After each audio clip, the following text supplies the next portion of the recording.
We're going over the Bible. We're going over you in the Bible, rather, yes? So check this out. The Bible, do you believe in the Bible at all? I ain't gonna say, I don't want to answer that. You don't want to answer that? Why not? Because you might believe that it could be true if you were shown something and if it is, right? Sort of. Okay. If we show you something that's true in the Bible, then you'll have some cause to start to believe at least that. Deuteronomy chapter 1 verse 1. So we're going to show you something in the Bible. We're going to show you your nation of people, your race of people out of the Bible.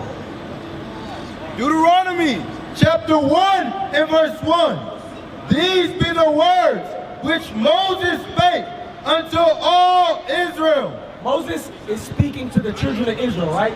Now 28. We went there in the book of Deuteronomy to show you what you read a book, you need what the setting is, the speaker, the narrator, whether or not it's first person, third person, and you need who's being spoken to. So God is talking to Moses, and Moses is talking to the children of Israel.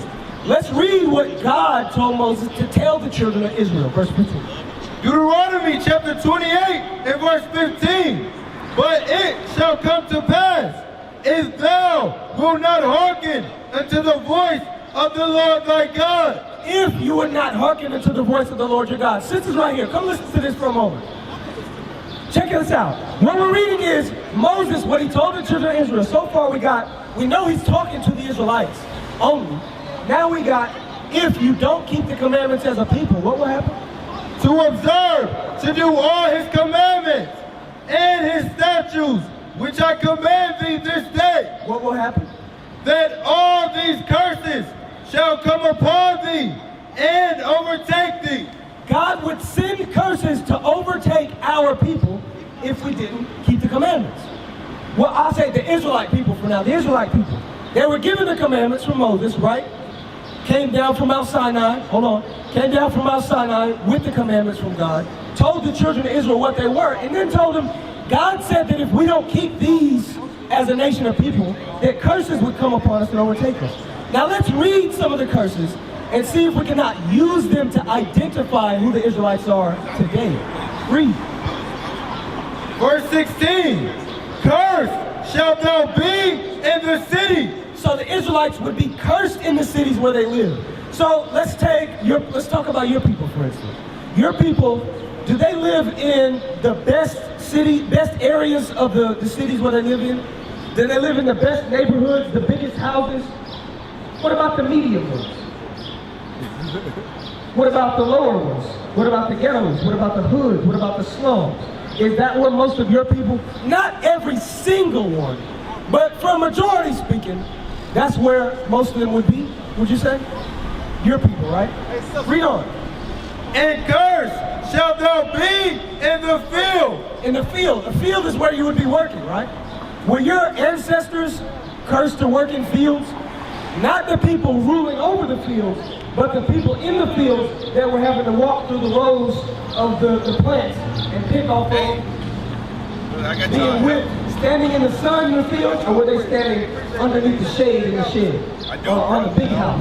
Were your people the ones in the field, or were your people the ones in the house looking at the people on the field? Think I would be looking at y'all, bro? That's hard. That's hard. That's kind of hard because I haven't looked that far back in my ancestors. Yeah, look far back. So these people here, right? Would you say that you would descend from these types of people that would be sold on auction blocks, so forth? People that would be cursed in fields, hoeing them, picking at them? From cotton, tobacco, sugarcane? Those type of people would be considered to be cursed. They were not blessed to do that, were they? That would be something negative to look at. I am here in a country that doesn't belong to me, that should, because I built it, being whipped on my back, having my children sold away from me. Let's see if we can read these things out of the Bible, right? Verse 32. Deuteronomy chapter 28 verse 32. Thy sons and thy daughters shall be given unto another people. So we're still reading the curses. One of the curses is that our children will be taken from us and given to another race of people, another group of people, right? Another nationality. Did that happen to your people at any point in history? When? Every day. Every day. And it still happens to this day. Sister, let me ask y'all a question right here. Oh, did I ask you what point in history did our children get taken from us and sold to a different group of people? So you said it still happens to this day. How does it happen to this day? We got CPS, which is not ruled over by our people. It's ruled over by another group of people. We got ICE at the border taking our children away from us the same way that they did in the 1400s, 1500s, 1600s, 1700s. You have them doing it today in Texas with cages, locks and cages, right? Children being taken away from us. The Israelite children, no less. The blacks, Hispanics, and Native Americans. So what we're reading is what? We're reading we're reading the book of Deuteronomy, but these are identifying markers as to locate who the Israelites will be in the future, which today to us is the past. This is written over 3,000, this was written after we left Egypt, after Egypt was thrown down. So now to us today, we're looking at this as the recent past. They were looking at it as what? We're going to be sold. We're going to have to be cursed in the field. What? We're going to have our children taken. What are you talking about, Moses? They didn't believe. We did not believe. We should have, because it happened to us later. Now, read on. And thine eyes shall look and fail with longing for them. With longing for our children. You seen movies? What's the last slave movie you watched? 12 Years a Slave, Roots, Birth of a Nation? No, I haven't seen that one. What did you see? That I can remember. Underground. Roots. So in Roots, you got the character Kinsey, right? Her children were taken and sold, same way this young man is, being examined, looked at to see whether or not he is strong like a horse, a buck, they called it. You saw Get Out? In Get Out, he called him a buck. He did it on the sly, low key. They called him a buck. Because a buck is a what? A deer, right? Or a hooved cattle animal, which is what they saw us as. And especially the strong ones, so that they can what? Make good produce, so that they can work us to death. You can work them good to death if they're strong. You'll pay good money for one that won't keel out on you. One that you can whip 1,000 times and he can keep picking. That's why this young man, he's strong, right? I think this is from a slave movie, right? Mandingo. So, Mandingo. This is from the movie Mandingo. Stood up on a slave auction block. Can we read that out of the Bible? I'm not sure. You're not sure? Let's see. Give me Joel chapter 3. In the movie Mandingo, that man had to do things like forced to have sex, forced to be a breeder, because they would make you have sex with the children. If there's a new show out called The Underground Railroad, and in the first episode, you have a man who's very strong. He said, "You're not living up to your billing." As Master Charles walked about the fields, he told them, "I'm going to personally oversee the breeding practices of you N-words." That's what they did in the transatlantic slave trade, and that is what is written about in the Bible so that we would know about it, but we didn't believe. Let's see if we believe now. Joel chapter 3 and verse 3. And they shall cast lots for my people. The other nations cast lots of money for who? For my people. God's people. Weren't we just reading about God's people? So how would the other nations be tossing out billions of dollars, spending them to buy us? Read that again. And they have cast lots for my people. Cast lots. That's money. That's gambling. That's buying for his people, the Israelites. Us. Did that happen to your people? Yeah. So who are you? You're the Israelites. Read. And have given a boy for an harlot. A boy for a harlot. What's a harlot?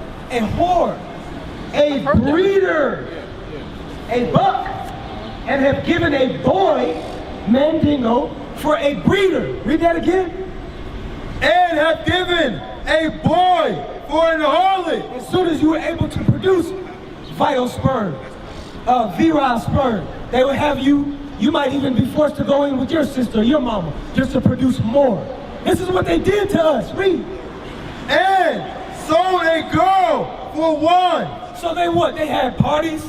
You saw antebellum? In antebellum, what? They had parties. They were drinking fine ancient wine, and they were grabbing up our women, our wife, our daughter, our sister, our mother, and taken them back into the quarters of the master to be a bed wench. Were they not? So this is Bible, but this is reality. This is our history, but this is the Israelites' history. So who does that make us? That makes us the Israelites. That's right. Read. That they might drink. Yea, and what have ye to do with me? What people did this to us? What people had us sold? What people had us sold, brother? What people had us sold? Slave masters? Slave masters, the nationality of people, right? Edom, so-called white man, but who gave us to them before we got on the slave ships? Read. Oh, Tyre and Zidon, Tyre and Sidon, right? Tyre and Sidon, or Tyre and Sidon, they are African nations. Did not the African people go to war with us so that they would be able to sell us to who? Read on. and all the coast of Palestine. That's the Arabs. Huh. Didn't the Arabs have us during the sub-Saharan slave trade? Read. Will ye render me a recompense? Will you pay me back? Read. And if ye recompense me, swiftly and speedily will I return your recompense upon your own head. Because ye have taken my silver and my gold. We are God's silver and his gold. This is literal. But we are God's silver and gold also. Because what? They stole us. They stole everything that we own. They took our forefathers and every possession that they had ever amassed, threw them on the cargo slave ships, took them back to where they live, and then took us over here so that we could work and be killed. Read. And have carried into your temples my goodly pleasant things. The children also of Judah. The children of Judah. Who are the children of Judah? We are? We are. How do you know that? Because you just told me. We just read that out of the Bible. we just The wrote 12 tribes is the Israelites. Judah is one. You got Benjamin, Levi. Look at this tribe. I just learned that from what you told me. You just learned that, right? Right. What do the Jews look like? Jeremiah 14, verse 2. What do they look like? You got time, sis? Read. Jeremiah chapter 14 and verse 2. He said, what do the Jews look like? How we look. Let's find out. Judah mourneth, and the gates thereof languish. They are black. The tribe of Judah look like they're what now? They are black. Huh. Have you ever heard that out of the Bible? Why not?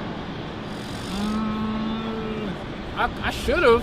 Why would someone keep this away from us? I'm not sure. Psalms 83. Why would someone keep away from the children of Israel their nationality, the knowledge of who they are historically, what happened to them under the oppression that they suffered at the hands of whom?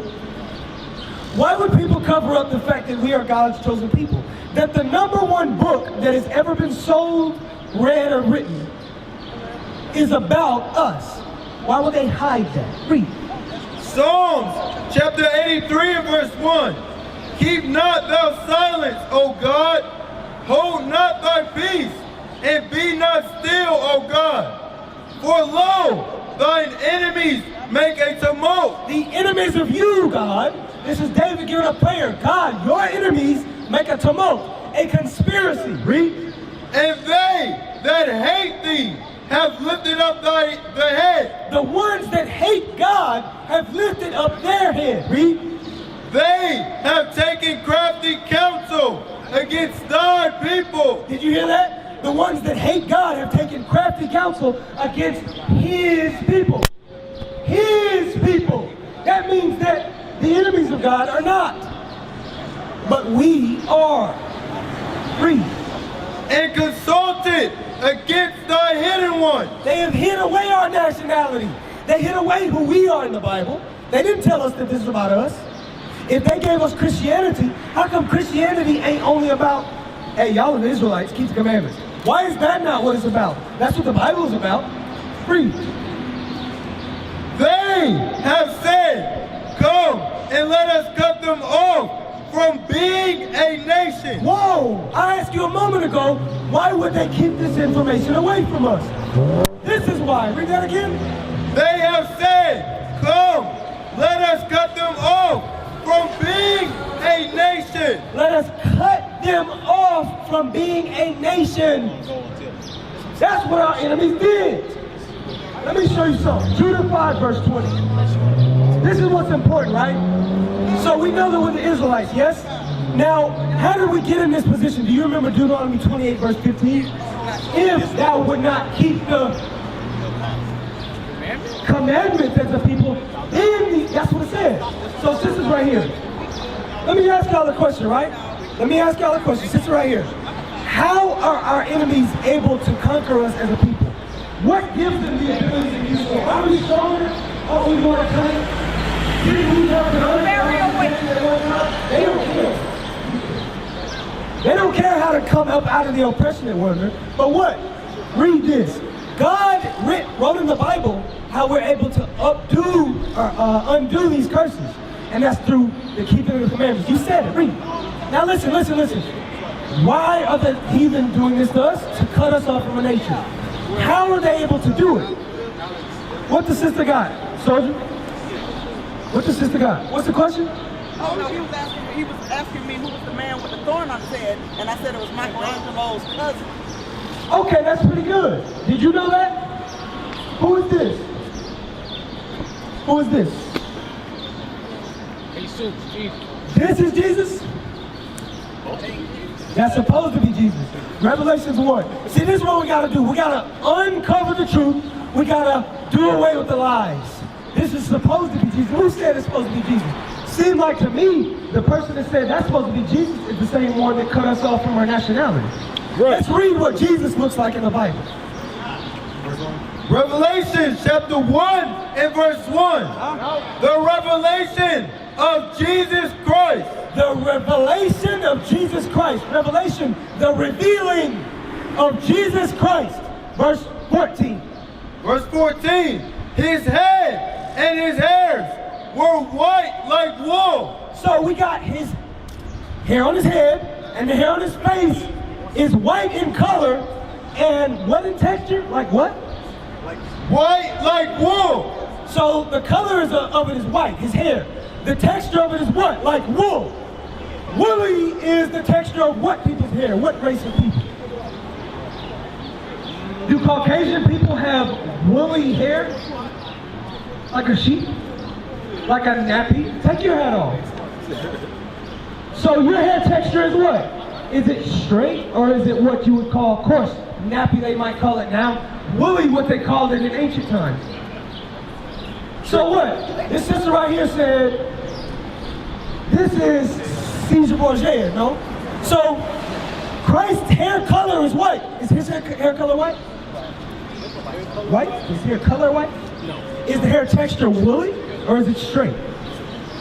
Woolly and straight are opposites.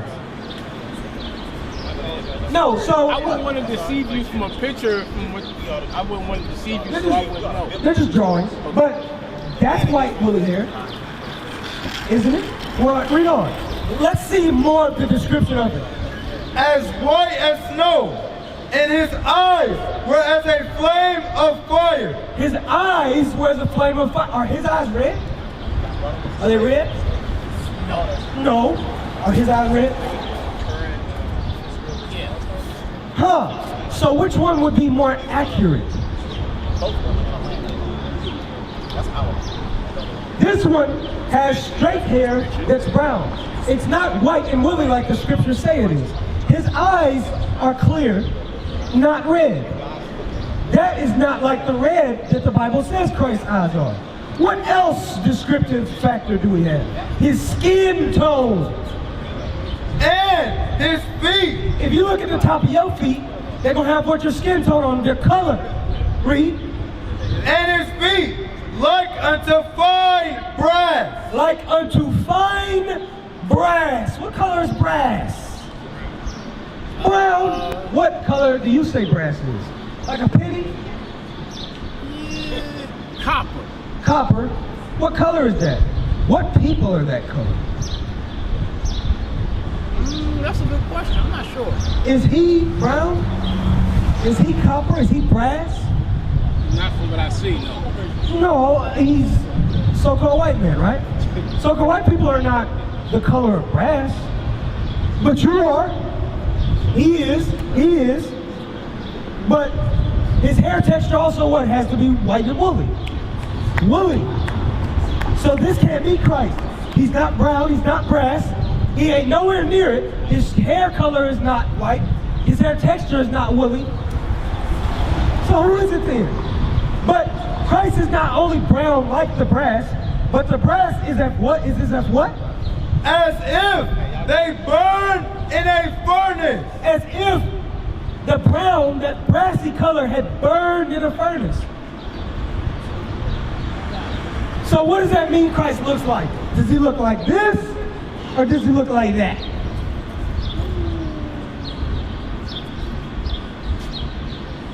Not sure. You're not sure? So you're not sure, right? So what was that scripture he was just reading? Did you hear what it said his color looked like? Yeah, it's like bronze. Bronze, right? So what color is bronze? Really, I can't call it. Right, so bronze is a derivation of brown, brother. That's all it is, right? And then if it's a color of brown, it don't matter what color it is. So brown If you could be olive too, though. Well, exactly. That's why it's important. Listen to that last part. Read your last part again, right? As if they burned in a furnace. What happens to anything that you burn in the furnace?